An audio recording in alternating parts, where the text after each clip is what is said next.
శాసనసభ్యుల కోటాలో శాసన మండలిలో ఏర్పడిన 2 ఖాళీల ఎమ్మెల్సీ స్థానాల ఎన్నికల నామినేషన్ ప్రక్రియ శాసనసభ కమిటీ హాల్లో జరిగింది. జనసేన పార్టీ తరపున అభ్యర్థిగా పిడుగు హరిప్రసాద్, తెలుగుదేశం పార్టీ తరపున సి రామచంద్రయ్యలను ఎమ్మెల్సీ అభ్యర్థులుగా ప్రతిపాదిస్తూ నామినేషన్లు దాఖలు చేశారు. రిటర్నింగ్ అధికారి ఎం విజయరాజు, అసిస్టెంట్ రిటర్నింగ్ అధికారి పివి సుబ్బారెడ్డి నామినేషన్లు స్వీకరించారు.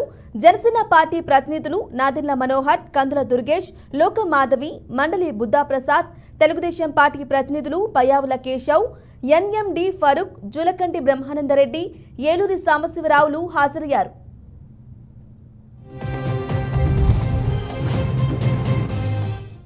పిడుగు హరిప్రసాద్ అను నేను ఆంధ్రప్రదేశ్ శాసనసభ సభ్యులచే శాసన పరిషత్ స్థానమును భర్తీ చేయుటకు అభ్యర్థిగా నాటుదుననియు దైవసాక్షిగా ప్రమాణము సత్యనిష్ఠతో ప్రతిజ్ఞ చేయుచున్నాను.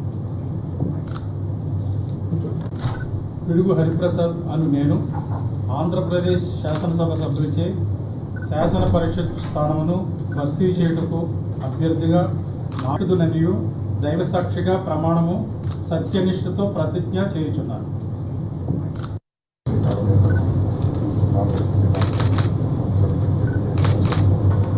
సి రామచంద్రయ్య ఆంధ్రప్రదేశ్ సత్యనిష్ఠతో